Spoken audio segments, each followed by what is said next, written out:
he skipped over the initial joke and went straight to the game, the simile. So that's kind of the difference in old school and new school, you know. Greetings, everyone. Come on in and have a seat up front for the Funny Muscle Podcast. If you're here, then you're looking to learn how to create laughs like a pro. So please help me welcome to the stage your co-host to help you do that, economics professor and open micer Chris Stifler and comedian turned author Mike Lucas. Hey, I'm enjoying reading your creative muscle. Yeah, I today I just updated that file with the final. It's got all 10 case studies in it.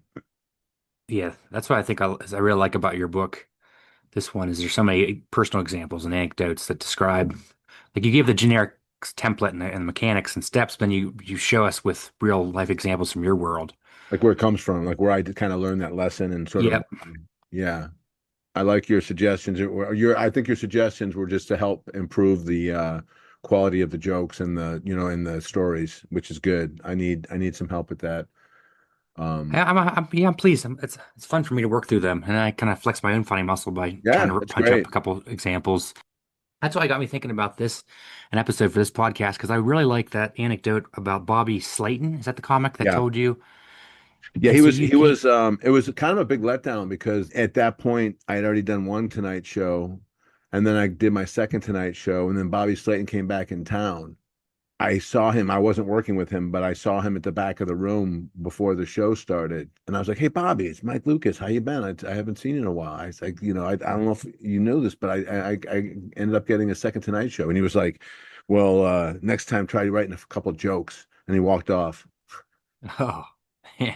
And I was like, "Oh, dang." Like he was like not only has he watched it, but he fucking hated it, and he had a note for me, that was negative, and he wasn't afraid to give it to me. Not only give it to me, but give it to me like a douche. You know what I mean? Like not like a constructive criticism. Like, hey man, I noticed that you're not setting up your jokes with a punchline right off the bat. You're just going right into your act outs. Have you thought about the structure of a joke? Nothing like that. Just more like do it right or don't do it. But And he's old school. his definition of a joke is one that's, I think, different in modern comedy now, right? Like what No, he meant. no, I think he was just calling me out for getting right to the game and not doing a premise setup punch like a misdirection first. That's how I took it because I was getting laughs. It wasn't like my jokes weren't getting laughs. It was just that I don't think he liked how I was getting my laughs. You know, Like you and, were doing a shortcut or something. yeah, yeah, like it was an improv trick. Like to get people straight to the act out instead of earning their attention first with a joke. And I and I agree with him in that sense that if you're going to be doing true stand up, you have to do premise, which is a topic with an emotion, your emotion. And then you have to do a setup, which means like I'm going to set you up to think I'm going to talk about something normal in terms of this idea, this topic with my emotion, and then I'm going to surprise you with my punchline, which is I'm going to still satisfy that setup, but I'm going to do it in a way that isn't directly connected to that misdirection. And that's the trick of stand up. What I've been telling, I think I mentioned this on the previous podcast, but what I've been telling my students and my coaching clients is that stand up is it's doing this over and over again. Hey, listen, I have something real serious I want to talk to you about. I'm just fucking with you. Okay, now just this time I really want to talk to you about something really serious. Nah, I'm just fucking with you. Okay, no, but this time I'm really and you're doing that over and over again, like your version of that over and over again, and you have to understand that that's the trick of stand up is a misdirection and then a satisfying of that setup with a different kind of punchline. And then if you want to act that out later and you want to heighten the emotion that you felt about it or in that scene by doing like a cut forward to or a cut back to or an extension or a contrast or one of these act outs that you do, then I guess that's fine to the old school comics if you do the joke first. So in your methodology, do you have a distinction between what you're saying is a joke, a standard old school stand-up joke versus what you got improv, act out, sketch, premise? Let me show you an example type world that a lot of modern comedy seems to be doing. Yeah, well, what it used to be would be like premise, punch, premise, punch, you premise set up punch, premise set up punch.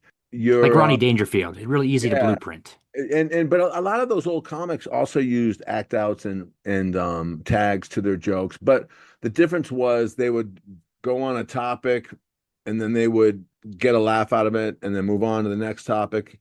And it would go like per joke would be a new topic. And what we've done in the modern world is we've expanded our jokes. What we've made them bigger. We've made them way more personal, but we've also made them way bigger. Where you do a tag, an act out, another tag, you heighten it, then you do a callback and all that stuff. And we're like the old jokes were built like they're like laugh units. Like each one was a laugh, and then they move on to a new kind of laugh. And now a joke is sort of an expandable joke structure where it you can add to it and expand it and come at it from a bunch of different angles, and it's more acceptable. Like so, I'm making the same point but bigger, multiple ways. So I'm doing a contrast. They do it like this there, and they do it like that there, and then I'm doing an extension. As long as they do like this, why not do this? And then I'm doing a cut forward to the moment when that's true, or cut back to the, before that was ever even thought of. And you could just do all these things now instead of just moving on to the next joke. But he was saying that you never actually started with that first joke punchline. You were already into minute two Yeah. of your 5 minute, right into the act out, the funny Yeah. part. And I can see why he would say that, even though I could technically show you some jokes that I did that set that up. They weren't as strong as they could be because they were just throwaway to get to the act out, Gets the act out as So the biggest laugh. yeah, and so I could defend myself, and I could say you're wrong. This is what was more true, and move on with my life. But instead, I really took it to heart. I was really bummed out because I had a lot of respect and love for him, and uh, I when I heard that I had disappointed him. I mean, at first I was angry, but I was kind of let down. I was hurt. I was kind of like, oh, what? And it forced me to go on a journey, a methodology journey, and that's what got me to write my books. So, like in a way, Bobby Slayton's pushback got me to write the books by understanding the methodology in a way that like a guy who was trained in systems could. Like that's what my college degree was for, computer systems, and that's what my first 2 years of work at AT&T was just building systems. And that's what my part-time job at my dad's company and part-time job at the ROTC company at ROTC building in University of Dayton was, all building systems and breaking things down and showing how they worked, in steps. And so it was natural that that's what I ended up doing with stand up, and now I'm doing it with creativity. And so if you watch an hour on Netflix of like the modern day comedians, is there chunks where they actually don't use a joke? I mean, they get a ton of laughs, but they just kind of say, here's premise. I, Let me play I the don't know. game. I don't know enough to say like this is how it is. Here's what I do know. Quite a lot of comics are putting clips up online and sharing them, and they're going viral, and that's how they attract fans, and that's how they pitch themselves to comedy clubs so that they can come in and hopefully fill the room with paid viewers and people who buy 2 drink and 2 item minimums and all that. So they're clipping their act in such a way that they can, number one, repeat it and not bore their audience. So that's why there's a lot of crowd work, and they just do stuff that's live in the moment. That they might do crowd work in front of a new crowd, but it's going to be a different person and people that they're going to interview. So the jokes will be different. And then the other thing that they'll do is they'll cut down their act so that it's just maybe the act out that we're seeing.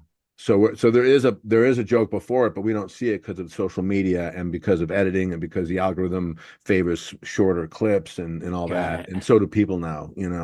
So that's why I don't want to make it like an assessment based on what I've seen on social media, because I don't know that might not be their full joke. Like they might have a joke before that, but they had to cut it out and get right to the act out because it is what pays off and gets people to want to come see them.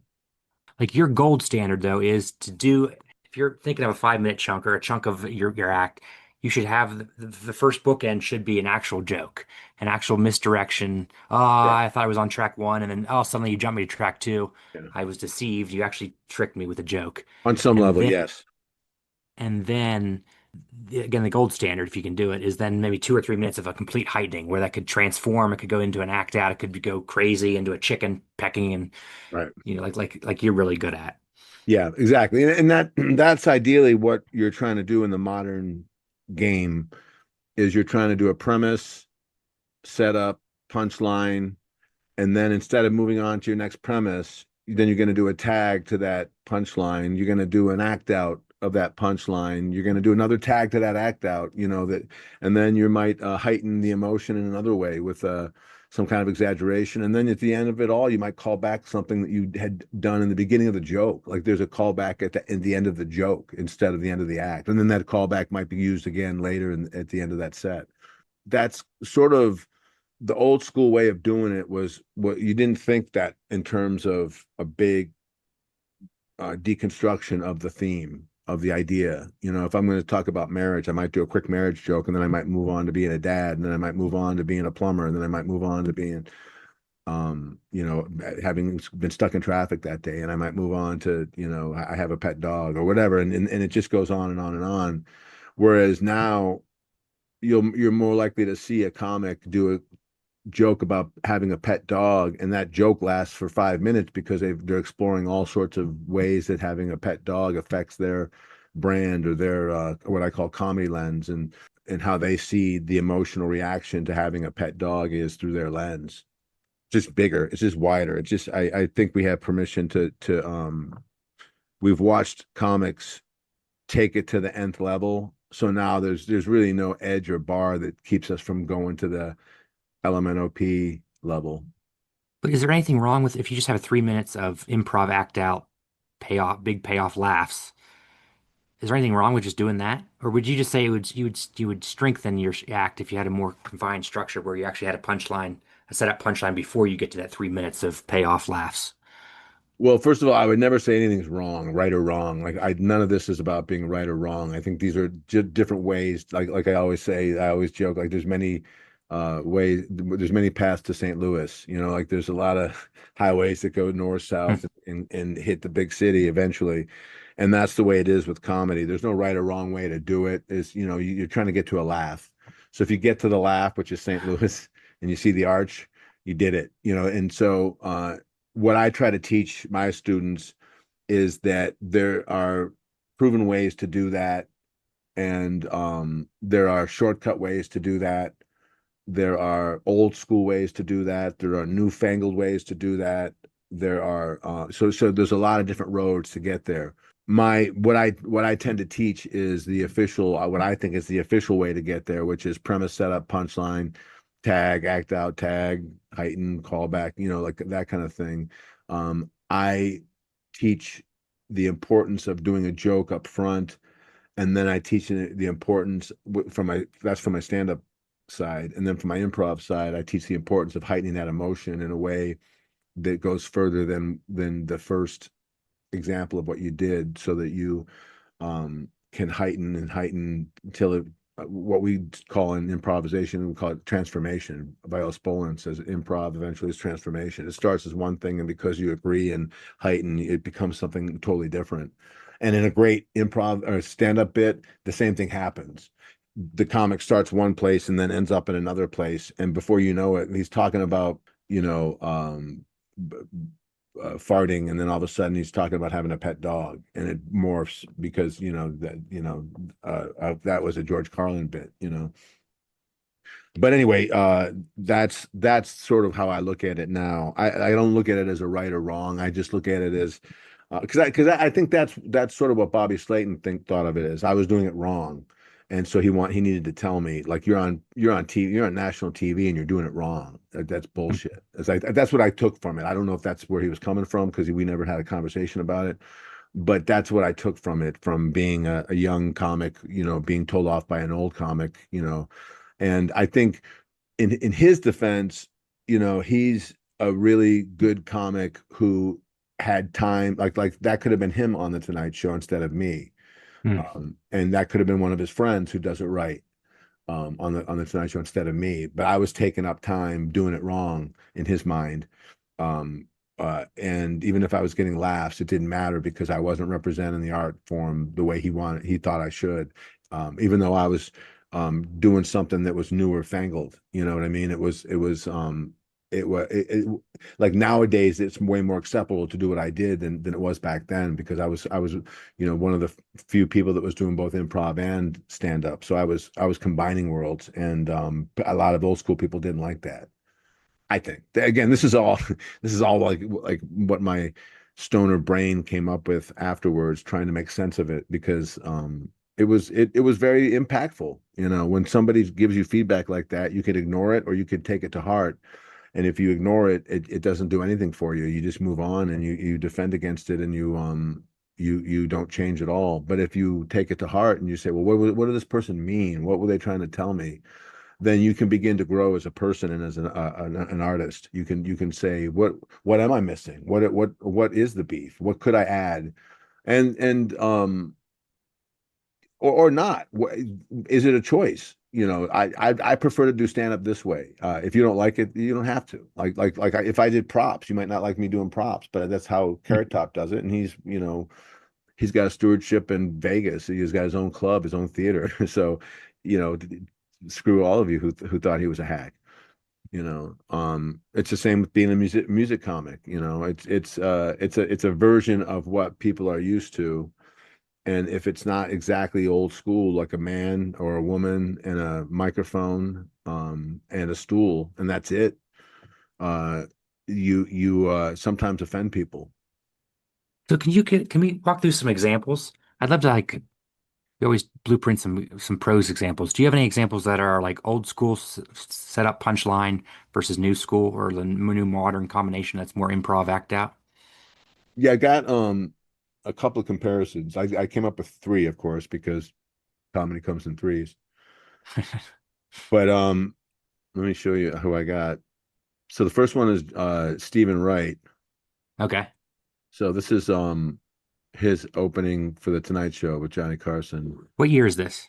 Oh, Johnny Carson's has I got to don't be before know. 92, right? Yeah, it's Right. old. So it says 1982. The Stones, I love the Stones. I can't believe they're still doing it after all these years. Watch them whenever I can. Fred and Barney.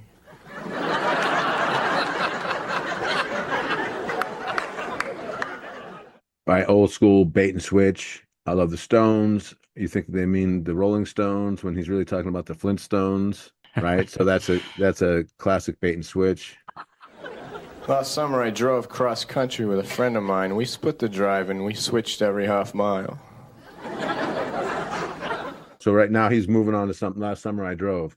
So That sounds like 12 seconds. yeah. So he didn't do now a whole bit on the the Flintstones. So he could have done the Flintstones singing Back in Black, or I mean singing The people from the Flintstones singing. singing So he's Rolling Stones. frog banking, right? Yeah.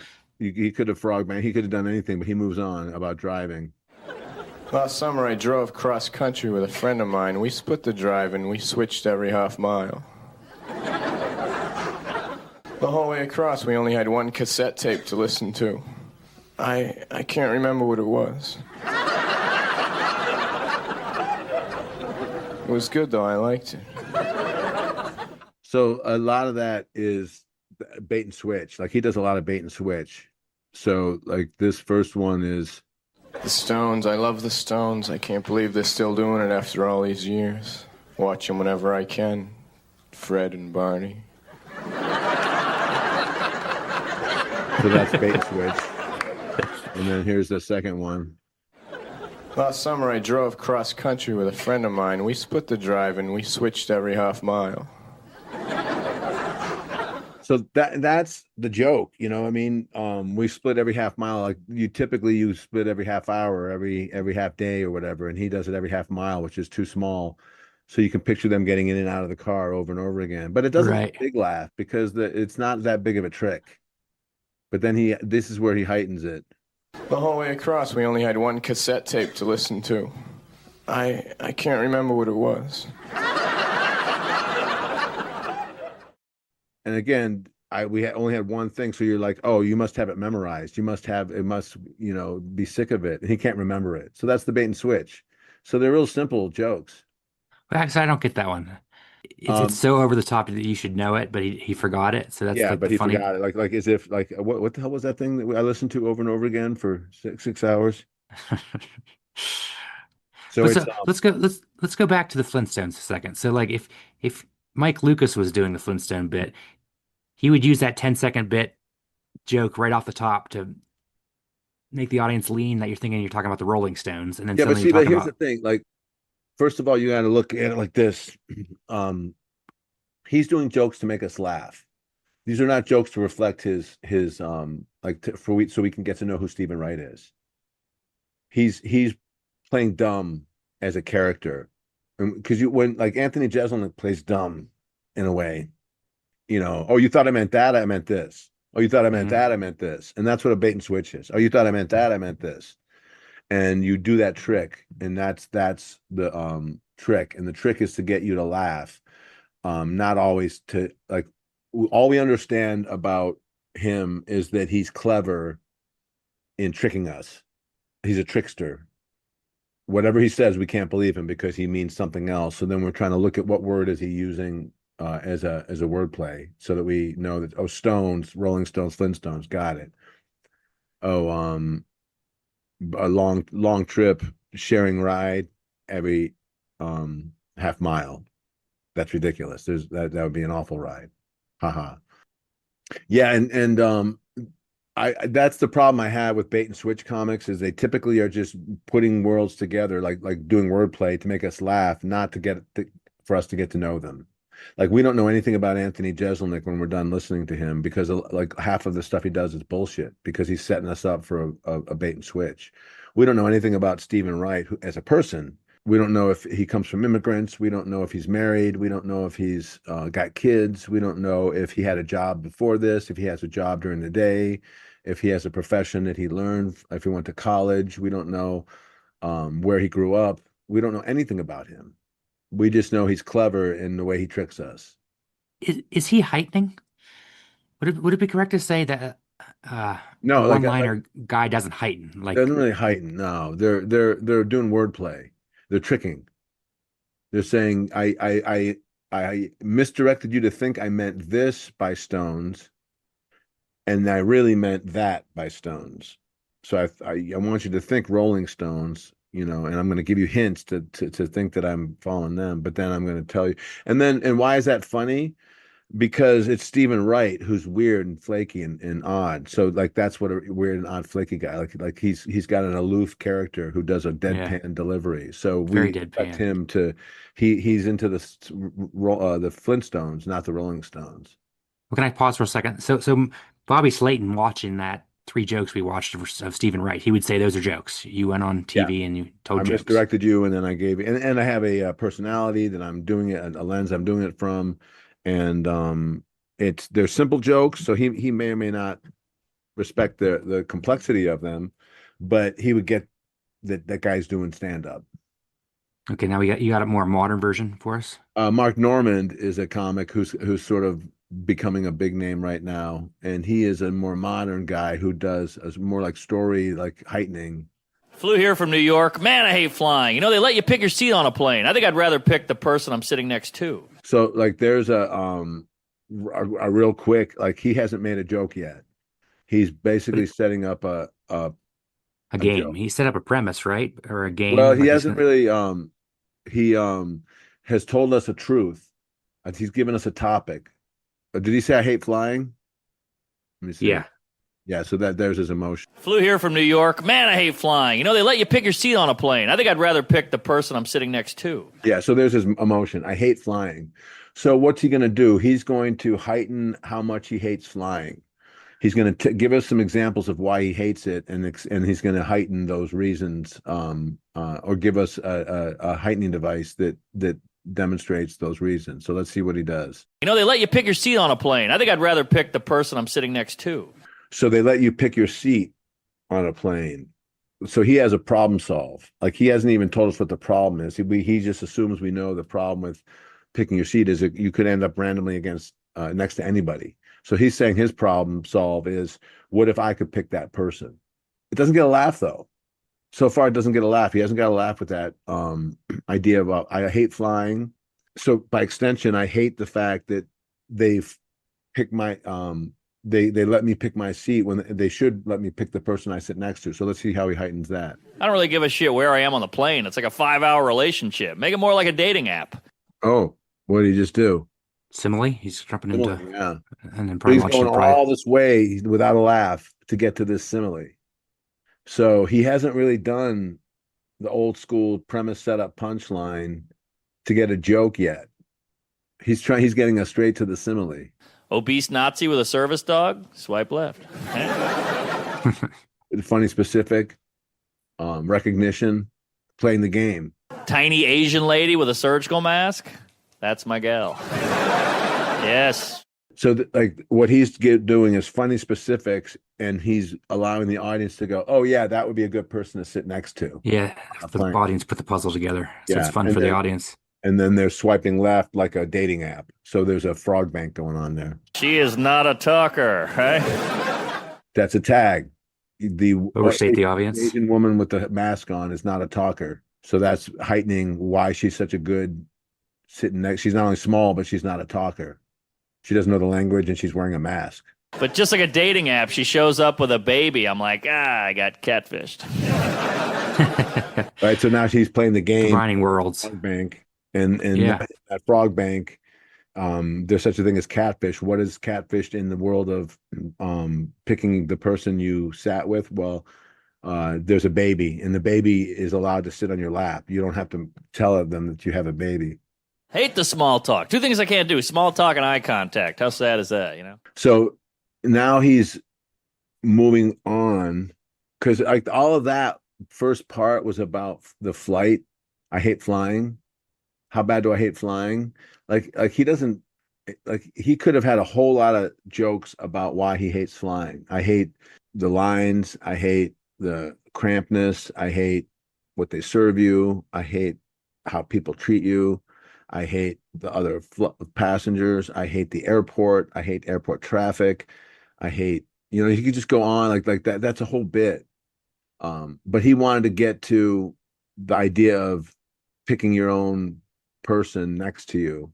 Now he's been doing it long enough where he might have a whole other bit that he did on another special about how he hates flight, airline flight or flying. So he might not want to repeat that, but he had a joke that he wanted to just do. I don't know. But you can see though how he skipped over the initial joke and went straight to the game, the simile. So that's kind of the difference in old school and new school, Yeah, so it was a little less misdirection and like, hey, you tricked me. I'm on a second track. I was talking about Rolling Stones versus Flintstones. Yeah. There was not that at the beginning of this chunk. So let me hear this next joke. I basically have all the traits of a serial killer, just without the ambition. Okay, so there's a joke there's a redefinition or whatever where I'm this and I'm that. You know what that means? It means I'm this. And so he says I'm not good at eye contact or small talk. You know what that means? I have all the traits of a serial killer without the ambition. So that's a joke. That's an old school joke, proving that he can do it. Let's see if he heightens that anywhere else. I'm working on it. People always say, Mark, got to be more confident. They say, Mark, got to be yourself. I'm like, well, you got to pick one. I can't do both of those. Yeah, so that's a good, that's a triplet. You got it this, you got it that, you got it that. You got to do that, you got to do that. No, you got to do that. So that it's a setting a pattern and breaking a pattern. And it also, again, though, this joke is both of these jokes tell us about Mark Norman. First one tells us that he doesn't like to be around people, and flying forces him to have to be around people he doesn't like. So he wishes he could choose differently for that to change. And also that he's not good at small talk and eye contact. So he might be on the spectrum. And he's showing us instead of telling us. Instead of saying I'm on the spectrum, he's showing us examples of how this is true about him. But we're beginning to get an idea of who Mark Norman is as a person, as a sitcom character. So that as he begins to make jokes and sees the world, we're like, oh, what does this autistic guy who's clever, but doesn't like to be like he's great at interacting, but he doesn't like it. He's clever, but he's I don't know what his comedy lens is, but he's giving us hints at it. Let's listen to one more joke. Like, a lot of people are scared of skydiving. I'm more scared of the banter on the plane than I am jumping out of it. So that's a joke. A lot of people are scared of skydiving, but it's almost like he's already set up that he doesn't like small talk. So he's afraid of the banter that happens beforehand, which is kind of funny. Does he give us an example? Yep. So I cut forward to, we're sitting in a plane. It's all windy. You sit in the plane. It's all windy. You're strapped in. Some guy's like, "So, Mark, where are you from?" Just like, it's like, we're supposed to go together. I got it. Right. So how much do I hate small talk? I'd rather jump out the thing by myself than have my instructor with me if I have to tell him, how long I've been, doing this or whatever. At least with skydiving, you get an instructor. What about stuff I'm bad at? Stuff I'm nervous about? So this is great. This is with skydiving, you get an instructor. With stuff that I do, I don't. You don't. So this is a contrast. About like a dinner party. How many dinner parties I've screwed up? Set me up with a pro. Right? So he wants to be like treat this like skydiving. Give me an instructor for a dinner party because I'm bad. How bad at small talk am I? I could use an instructor to help me through those moments. Right. I just show up. Some guy's like, "All right, I'll take care." I'm like, beautiful. He's giving me tips. Don't say the N-word. Got it. All right. Funny, specific, recognition, problem solve again, because you've got a coach that's teaching you not to do something very basic. And it's a bit of a bait and switch because we all know not to say the N-word. But she's not pregnant. Don't ask. Thank God you're here. Again, another example of what your small talk coach tells you. So that's two. Let's see if the triplet is there. Some guy at the party's like, "So who's your favorite comic?" I'm like, "Bill Cosby." He's like, "Pull the chute." So now we're back to the frog bank. Jumped worlds. Which is the instructor who's helping you with the skydiving, and now he's doing a callback, pull the chute, meaning the third broke the pattern, and it had the guy ask a question that he didn't want to answer. So it's brilliant. It's a really good joke, and again, it's really clever use of the heightening devices. But the whole thing is I don't like flying, and the reason I don't like flying is I don't like small talk. I don't like talking to people, and this heightens that to a point where he's talking about skydiving, but he's really talking about small talk and about how far he's willing to go to avoid it. I'll hire a coach, These seem to be harder to blueprint though, but you can, right? I just did set up punch. Yeah.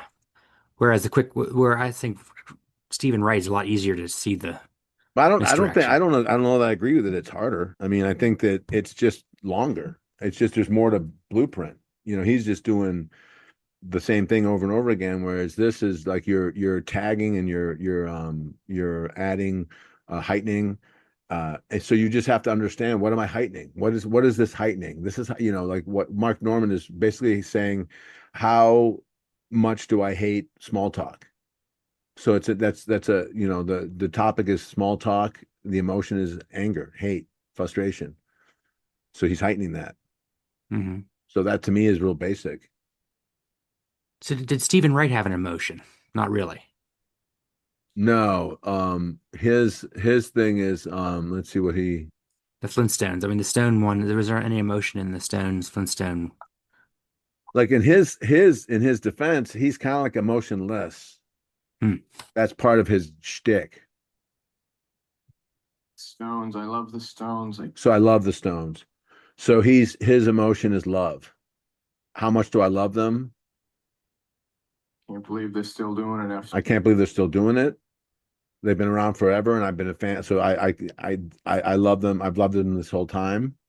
After all these years. Watch them whenever I can.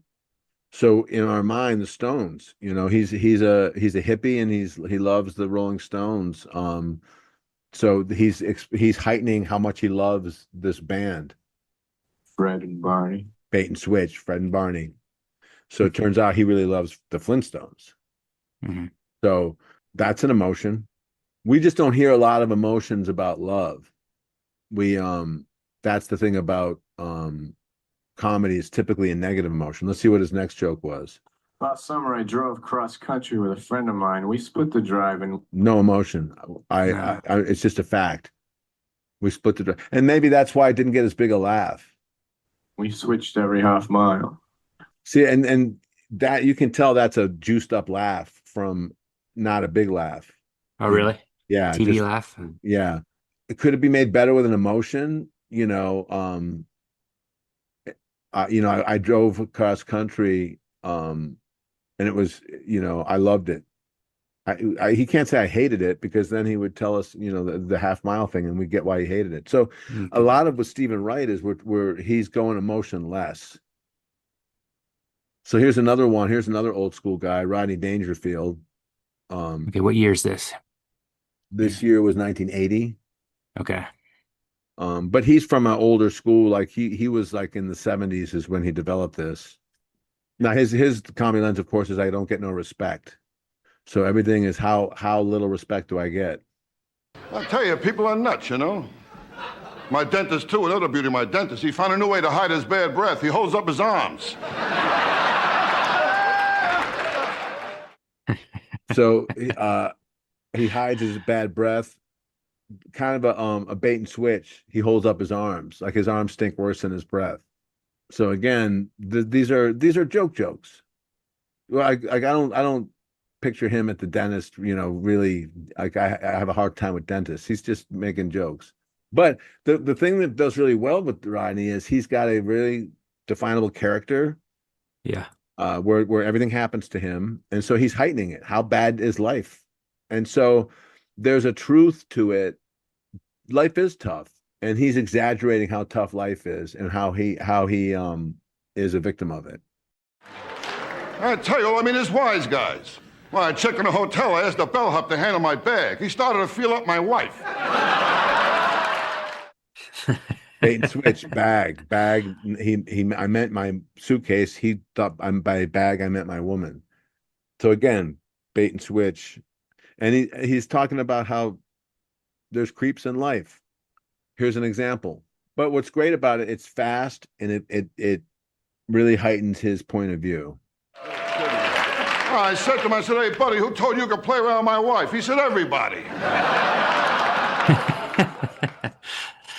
All right, so how bad is it? It's so bad that I find out that everybody's playing with my wife.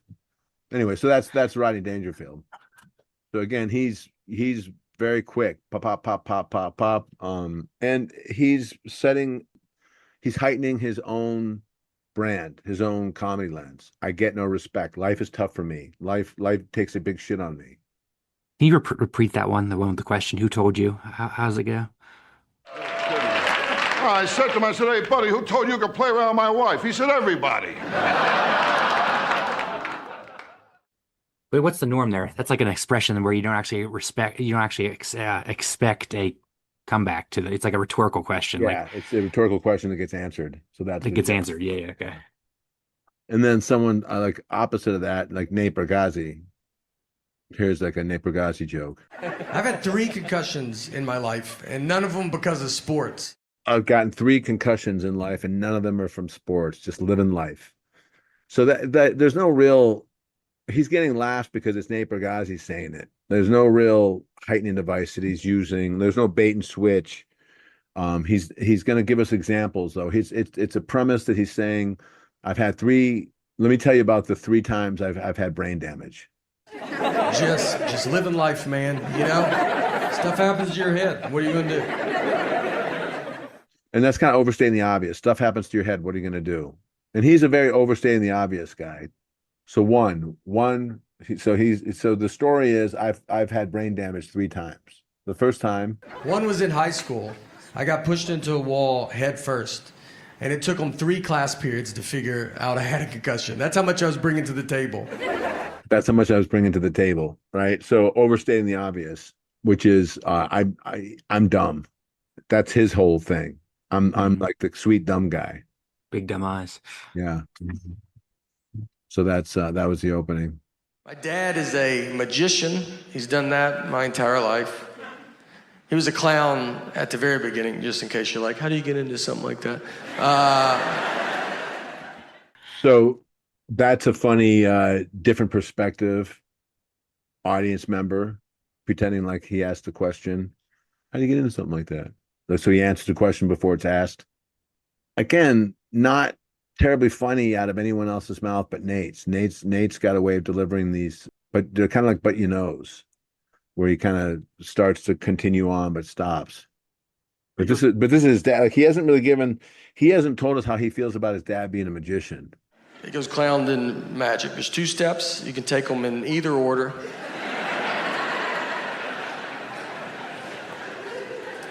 I was born, he was a clown. It was never weird to me. I thought everybody's dad was a clown.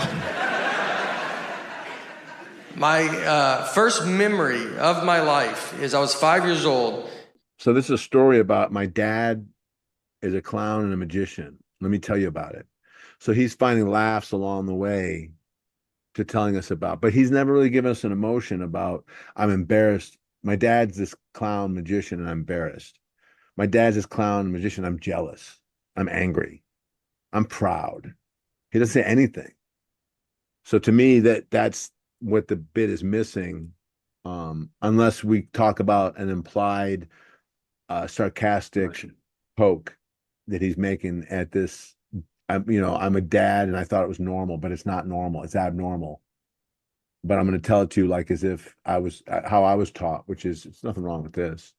So anyway, so that again, the difference between a old school and a new school comic, there's what I believe about Nate Bargatze is that his dad is an entertainer. His dad is a magician, a comic magician. He's not making this up to make us laugh. He's telling us the truth about himself. And that tells us about him. This tells us more about who he is because he was raised by a guy who did that. So I like the fact that it's revealing who he is. And I like the fact that there are jokes along the way to the story. And that's what makes Nate Bargatze so successful right now, is he's a storyteller who understands that you need a payoff every 15, 20 seconds in your story.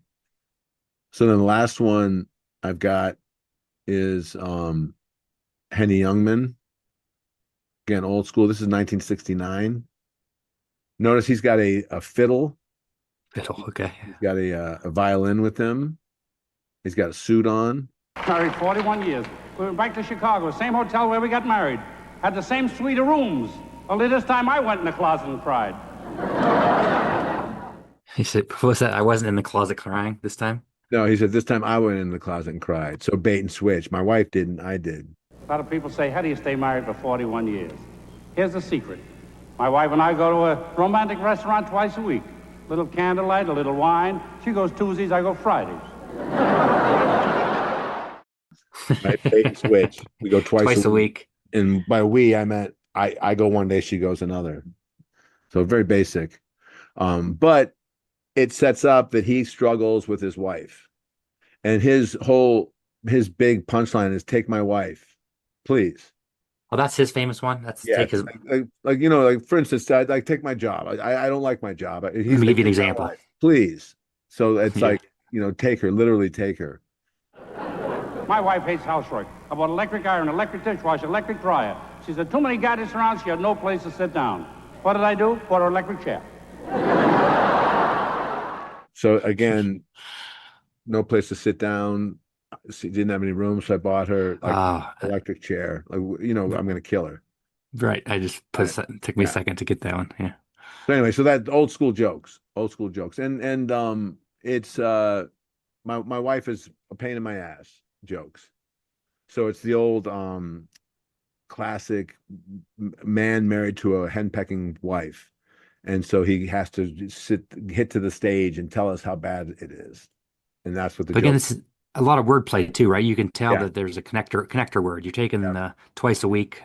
Well, bait and switches is all wordplay. It's recognition and wordplay. I recognize the word you mean, but then you meant it a different way. Mm-hmm. And then the final modern comic is Taylor Tomlinson. She does a lot of simile and metaphor subtext. I've done so much work on myself in the last 5 years. I quit dating losers. That took a minute. Again, that not a joke. I stopped dating losers. That took a minute. That's sort of you know, she's implying her emotion. Dating is tough. Yep. Dating is tough. How tough is it? There's no rehab for that. Only sponsors. How tough is dating? There's no rehab for it. There's only sponsors. Finding specifics, recognition. It's kind of a frog bank. Losers are hard to quit. Losers are a lot like cigarettes. Simile. Losers are a lot like cigarettes. Losers are hard to quit. They're a lot like cigarettes. So. Losers are hard to quit. Losers are a lot like cigarettes. You have one in your mouth, you feel pretty cool, but everyone around you is like, ew, we're sad for you. Right? And she does a lot of similes. She does a lot of this is like that. This is that. Similes. And then a cut to, right? Is it like a cut? Yeah. Is that a cut to? And then you do kind of a cut forward to that moment, to that act out. Don't do that around my kids. Couple heightens tags. It fits both frog and bank. All my friends are like, you need a guy with a car and a job. And I'm like, yeah, but then I got to deal with his wife. Like, it's a whole thing. Bait and switch. That's a joke. I mean, that's an old school. Yeah. Like Rodney Dangerfield could do that one, right? Yeah. Well, it's a bait and switch. It's a almost like a triplet. I got to deal with and I got to deal with the wife. So it breaks the pattern. You need a guy with a car is the first one, and a job is the second one, and the third is a wife. So he's got these two things that make him successful. Then he's got a wife. Then breaks the pattern. But again, this goes back to what she said, which is dating is tough. Dating is tough. How tough is it? It's so tough that they're all married. The good ones are married. And she stays in that topic for a while. Yeah. Steven Wright did 15 seconds on the Stones, and then 15 seconds later, he was doing cross-country car trip. Same with Henny Youngman. He's moving. And I'm trying to be a better partner, too. I haven't always been a great partner. I dated one guy on again, off again for 4 years. I would dump him, get back together, dump him, get back together. I was the girl you couldn't bring home for holidays, because what are you going to say at that point? Just like, Mom, Dad, this is my lesson that I can't seem to learn. Right. So is that a joke? That's more. Yeah, that's right? Overstating the obvious. Yeah. This is my lesson that I can't seem to learn, and everyone else is kind of like no shit. So anyway, we could go on to that forever, but that is the difference between old school and new school, and we can see that old school, there's a simplicity to it. It's more complex now. And I like how complex it's gotten. Mm-hmm. I like the fact that it's, like a high end version of what we used to do. Okay. Which one do you like better? Old or new? That's a tough question for me. I don't know. I like the combination of both. I think, again, to your gold standard, if you have a joke, and then you have 2 minutes of improv act out, similes, heightening, that to me is what I'm striving for, as like if I'm building the gold standard. Yeah. Sometimes I just like I love seeing Emo Phillips. Yeah, you've seen it a couple times. 3 times. But he's not really old school though. Like he is a version of what new school came out with. He is a rule breaker. Like he is a format breaker. He's like, I haven't really sat down. Maybe we'll have to do like a Emo Phillips episode where we break down a bunch of his bits. But he strikes me as somebody who's very much from the new school. That'd be interesting to look at, because I think he's very old school. Because he's gonna confuse you with, he's gonna start a sentence and then he's gonna bait and switch you. He's a bait and switch guy. Yeah. Okay. Oh, we'll have to check that out. I can dig up some of my favorites of his if you want me to, and then we can blueprint him. Yeah, let's do that next week. Cool. This is really helpful for me. I really helping see like the matrix of like act out versus. Okay, cool. But 2 years ago, I would be like, I don't even know how to do stand up. Like I can't see the component parts. Well, now you get that there's old-fashioned parts of it, newfangled parts of it, and then combinations of both. And then there's ways to do the old-fashioned parts of it in a newfangled way, so it looks new. And to me, that's kind of what Emo Phillips is like a new version of something old, you know. But I don't know. I might learn something about him if I break down his comedy and see, Yeah, let's call that our next episode. Let's say we're gonna answer the question, where do you situate Emo Phillips? Yeah, old school and new school. Yeah. Okay. Sounds good. All right, man. Talk soon. All right. See ya. See you.